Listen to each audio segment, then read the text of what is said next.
WebGIS सागर के इस video में आपका स्वागत है। आज इस वीडियो में हम मध्य प्रदेश में होने जा रहे स्वामित्व योजना के क्रियान्वयन से संबंधित महत्वपूर्ण जानकारियों के बारे में समझेंगे। यह योजना ऑलरेडी मध्य प्रदेश के कुछ जिलों में लागू हो गई है, जहां पर इसका कार्य चल रहा है और कुछ और नए जिलों में भी इसका कार्य प्रारंभ होने वाला है। आइए इसके बारे में समझते हैं।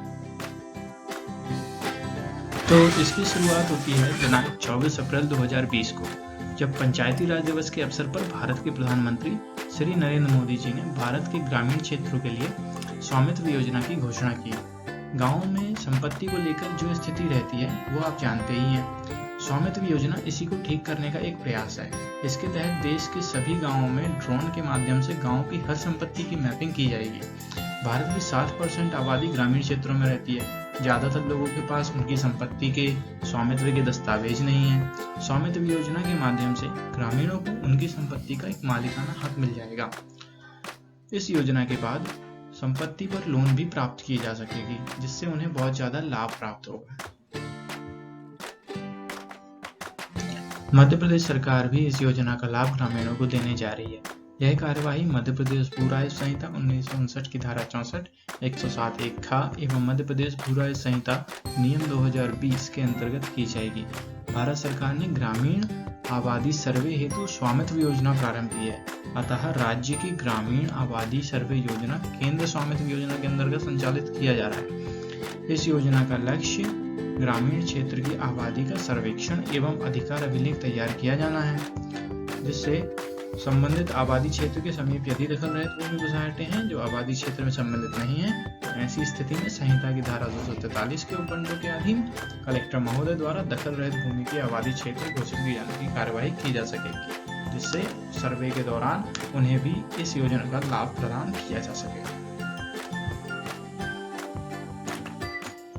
आइए स्वामित्व योजना के बारे में कुछ प्रमुख बिंदुओं पर चर्चा करते हैं। जैसे यह पंचायती राज विभाग, राजस्व विभाग और सर्वेक्षण विभाग का सहयोगी प्रयास है। इसका अर्थ है survey of village and mapping with improvised technologies in village area, जिसका उद्देश्य ग्रामीण भारत के लिए एक एकीकृत संपत्ति सत्यापन समाधान प्रदान करना है। यह ड्रोन टेक्नोलॉजी और कंटिन्यूअस ऑपरेटिंग रेफरेंस स्टेशन की तकनीक पर आधारित है, जिसमें पार्सल्स की मैपिंग की जाएगी। ग्रामीण आबादी हेतु यह एक ड्रोन के द्वारा इमेज ली जाएगी, उसके बाद उसका ऑथो रेक्टिफिकेशन प्रोसेस करके उसे डिजिटल प्रारूप नक्शे में तैयार किया जाएगा।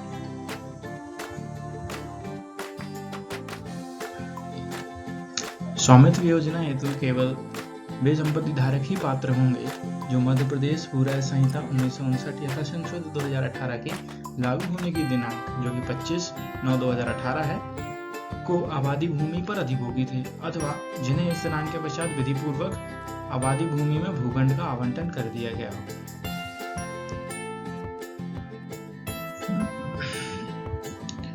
महाराष्ट्र एवं हरियाणा राज्यों के तर्ज पर SY द्वारा श्योपुर जिले में सफलतापूर्वक पायलट किया गया है।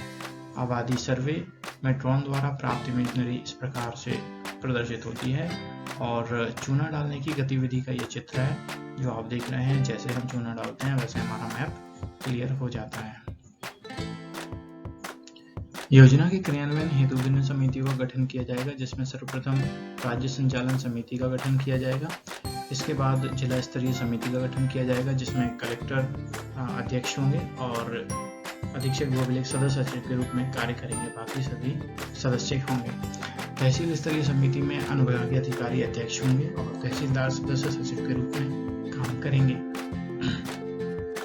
ग्राम पंचायत स्तर में सरपंच जो संबंधित ग्राम के हैं उन्हें अध्यक्ष बनाया गया है और पटवारी जो है वो सदस्य सचिव के रूप में कार्य करेंगे। योजना का क्रियान्वयन 3 चरणों में पूर्ण किया जाएगा, जिसके प्रथम चरण में प्रारंभिक तैयारी की जाएगी, द्वितीय चरण में सर्वे की कार्यवाही की जाएगी और तृतीय चरण में सर्वे के पश्चात की कार्यवाही पूर्ण की जाएगी। इस तरह से यह योजना 3 चरणों में पूर्ण होगी। आबादी सर्वे के क्रियान्वयन हेतु हम प्रथम चरण प्रारंभिक तैयारी के अंतर्गत सबसे पहले महत्वपूर्ण जानकारी का आदान प्रदान करेंगे, फिर आबादी के सर्वे के पूर्व की तैयारी करेंगे, जैसे भिन्न समितियों का गठन और भिन्न स्तर पर निगरानी के लिए चेकलिस्ट। द्वितीय चरण में प्रारूप नक्शे के निर्माण की पूर्व की तैयारी करेंगे और प्रारूप नक्शे का निर्माण करेंगे। फिर इसके बाद प्रारूप नक्शे का सत्यापन जो है ग्राउंड ट्रूथिंग और अधिकार अभिलेख निर्माण का कार्य करेंगे। इसी प्रकार तृतीय चरण में हम प्रारूप अधिकार अभिलेख का प्रकाशन करेंगे, उसके लिए दावा आपत्ति का आमंत्रण करेंगे और फिर अंतिम रूप से अधिकार अभिलेख का प्रकाशन करेंगे। योजना के क्रियान्वयन हेतु भारतीय सर्वेक्षण विभाग, राजस्व विभाग और पंचायत एवं ग्रामीण विकास विभाग मुख्य भूमिका में रहेंगे, जिसमें राजस्व विभाग नोडल विभाग के रूप में कार्य करेगा। स्वामित्व योजना के क्रियान्वयन हेतु भारतीय सर्वेक्षण विभाग द्वारा वर्तमान नक्शों के आधार पर ड्रोन सर्वे हेतु प्रारंभिक तैयारी की जाएगी। फिर ड्रोन सर्वे कर प्रारूप नक्शा तैयार किया जाएगा। भौतिक सत्यापन पश्चात प्रारूप नक्शे में आवश्यक संशोधन किया जाएगा और फिर प्रारूप नक्शे के साथ मेटा डेटा राजस्व विभाग को सौंप दिया जाएगा। इस तरह से भारतीय सर्वेक्षण विभाग इस योजना के तहत कार्य करेगा। इस योजना के अंतर्गत पंचायत एवं ग्रामीण विकास विभाग का मुख्य कार्य होगा कि वह विशेष ग्राम सभा का आयोजन करके जागरूकता एवं सौहार्दपूर्ण वातावरण तैयार करे तथा यह सुनिश्चित करे कि संपत्ति धारकों की सहभागिता इस कार्य में हो। राजस्व विभाग जो इस योजना के तहत नोडल विभाग के रूप में कार्य करेगा, इसका मुख्य कार्य यह होगा कि ग्रामों के नक्शों में आबादी चिन्हित करते हुए सर्वे ऑफ इंडिया को उपलब्ध कराएं, ड्रोन सर्वे हेतु चूना डालकर आबादी की संपत्तियों की सीमाएं निर्धारित करें, अधिकार अभिलेख तैयार करें, अधिकार अभिलेख पर जो दावा आपत्ति आई है उनकी सुनवाई करते हुए उन्हें अंतिम रूप दें, फिर स्वामित्व प्रमाण पत्र का प्रदान किया जाए, अभिलेखों को इलेक्ट्रॉनिक रूप में आम जन तक उपलब्ध कराएं और भविष्य में नामांतरण बंटवारा कर अभिलेख को अद्यतन रखें। ये सारे काम राजस्व विभाग की इस योजना के अंतर्गत होंगे। सर्वे की प्रक्रिया हेतु विभिन्न स्तर पर चेकलिस्ट का अनुपालन किया जाना है, जिसमें सर्वप्रथम तहसीलदार सहायक सर्वेक्षण अधिकारी की चेकलिस्ट होगी, फिर मुख्य कार्यपालन अधिकारी जनपद पंचायत की चेकलिस्ट है और फिर ड्रोन से आबादी सर्वे के दौरान पटवारी की चेकलिस्ट होगी। इस योजना के अंतर्गत तहसीलदार सहायक सर्वेक्षण अधिकारी की यह चेकलिस्ट है, जिस पर हाँ और नहीं पर मार्क करके आगे कार्रवाई सुनिश्चित की जानी है। इसी प्रकार मुख्य कार्यपालन अधिकारी जनपद पंचायत की यह चेकलिस्ट है, जिस पर हाँ और नहीं मार्क करके आगे की कार्रवाई की जाना है। ड्रोन से आबादी सर्वे के दौरान पटवारी की ये चेकलिस्ट है, जिस पर हाँ और नहीं मार्क करके आगे की कार्रवाई की जाएगी। आपकी स्क्रीन पर प्रदर्शित यह इमेज आबादी भूमि की एक सैटेलाइट इमेज है। यहाँ पर यह जानना आवश्यक है कि आबादी में स्थित शासकीय सार्वजनिक ग्राम पंचायत संपत्तियों के चिन्हांकन की सैटेलाइट इमेजरी का रेजोल्यूशन 0.5 मीटर होने से कुछ स्थानों पर यह सीमा पेड़ों अथवा भवनों के ऊपर से गुजरती हुई प्रतीत होगी। इस स्थिति में उस सीमा को मौके पर माप करके चूना या चूने के घोल से चिन्हित कराई जाना चाहिए। यदि किसी जगह आबादी सीमा मौके पर चिन्हित करने में विवाद की स्थिति हो तो तहसीलदार द्वारा गठित दल इसका सत्यापन करके चूना अथवा चूने के घोल से आबादी की सीमाओं को चिन्हित करेंगे।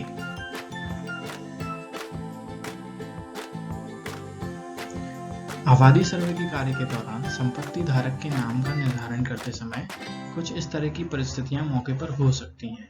जैसे परिस्थिति 1 में दर्शाया गया है, ऐसी संपत्ति जहां एक मकान में एक ही परिवार निवासरत हो, उसमें परिवार के मुखिया का नाम संबंधित प्लॉट नंबर के साथ अंकित किया जाएगा।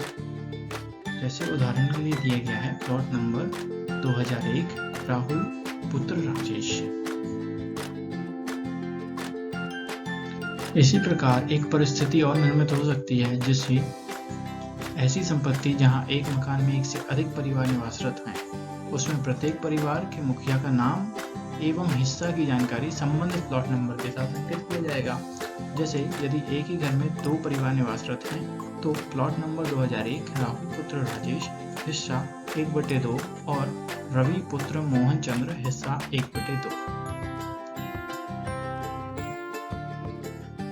इसी तरह तीसरी परिस्थिति का भी एक उदाहरण इसमें दिया गया है। जैसे ऐसी संपत्ति जहां निर्मित मकान में एक से अधिक परिवार निवास करते हैं और उनकी छत आपस में जुड़ी हुई है, किंतु आने जाने हेतु अलग अलग दरवाजे हैं और स्थल पर उक्त संपत्ति को अलग अलग संपत्ति के रूप में नक्शे में विभाजित कर दर्शाया जा सकता हो।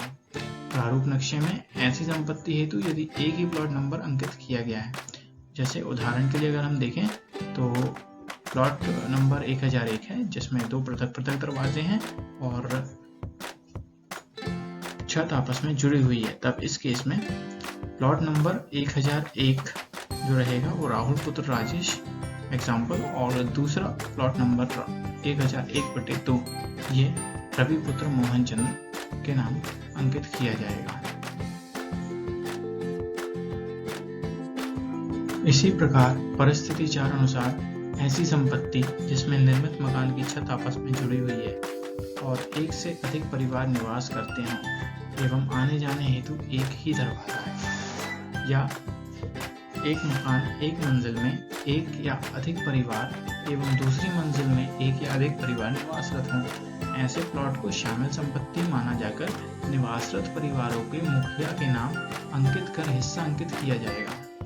उदाहरण के लिए जैसे प्लॉट नंबर 1005 जिसमें निवास हेतु एक दरवाजा है एवं परिवार की परिभाषा के अनुसार 3 परिवार शामिल रूप से निवासरत हैं, या तीनों परिवार मकान की अलग अलग मंजिल हिस्से पर निवासरत हैं, वहां निम्नानुसार जानकारी अंकित की जाएगी। जैसे प्लॉट नंबर 1005 राहुल पुत्र राजेश हिस्सा 1/3, रवि पुत्र मोहन चंद्र हिस्सा 1/3, अतुल पुत्र ज्ञानी हिस्सा 1/3। ये था एग्जाम्पल 4th परिस्थिति का। आबादी सर्वे की इस योजना से ग्रामवासियों को बहुत से लाभ होंगे। जैसे ग्रामीण संपत्तियों का अधिकार अभिलेख तैयार हो जाएगा, प्रत्येक संपत्ति धारक को उसकी संपत्ति का स्वामित्व का प्रमाण पत्र मिल जाएगा, संपत्तियों पर बैंक से ऋण लेना आसान होगा, संपत्तियों के पारिवारिक विभाजन या हस्तांतरण की प्रक्रिया भी सरल हो जाएगी, पारिवारिक संपत्ति में विवाद बहुत कम होंगे। इसी प्रकार इस योजना से ग्राम पंचायतों को भी लाभ होंगे। जैसे संपत्ति शुल्क के रूप में पंचायत को स्थानीय आय का साधन प्राप्त हो जाएगा, पंचायत स्तर पर ग्राम विकास की योजनाएं बनाने में सुविधा होगी, शासकीय एवं सार्वजनिक संपत्ति की सुरक्षा एवं रखरखाव भी आसान हो जाएगा, संपत्ति से संबंधित विवादों में भी कमी आएगी, संपत्ति के नामांतरण एवं बंटवारा का प्रत्यक्ष अधिकार होगा। आबादी सर्वे की इस योजना से शासन को भी लाभ होगा। जैसे ग्रामीण संपत्तियों के हस्तांतरण एवं पंजीयन से आय होगी, सरकारी संपत्ति का संरक्षण होगा, आबादी क्षेत्रों में स्थित सरकारी रास्ते, खुली जगह, नाले, सरोवर इन सभी की सीमा निश्चित होने से विनियोजन में सुविधा होगी, संपत्ति विवादों में कमी आने से शासन का समय बचेगा एवं संसाधनों का समुचित उपयोग भी हो सकेगा।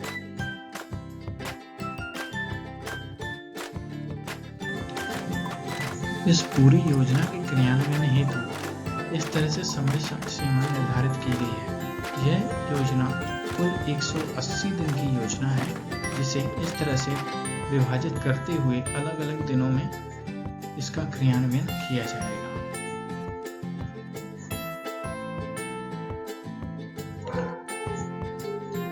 योजना के क्रियान्वयन हेतु बजट का प्रावधान भी किया गया है। जैसे पंचायत एवं ग्रामीण विकास विभाग को 5,000 रुपए तक के प्रति ग्राम व्यय करने की पात्रता दी गई है। इसमें वे चूना लाइन डालने के लिए चूना पाउडर खरीद सकते हैं, मजदूरी दे सकते हैं अथवा अन्य कोई सामग्री की आवश्यकता है तो उसे क्रय कर सकते हैं। इसी प्रकार नोडल राजस्व विभाग है जो कि अभिलेखों का निर्माण तथा प्रकाशन करेंगे, दावा आपत्ति आमंत्रण करेंगे।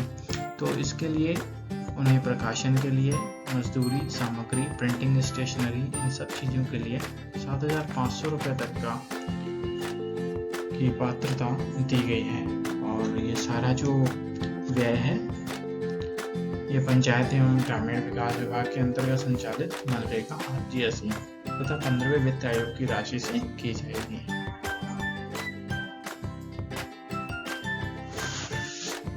Thank you everyone. उम्मीद है ये वीडियो आपके लिए हेल्पफुल रहा होगा। अगर आपको ये वीडियो अच्छा लगा है तो इसे लाइक करें और सब्सक्राइब करें।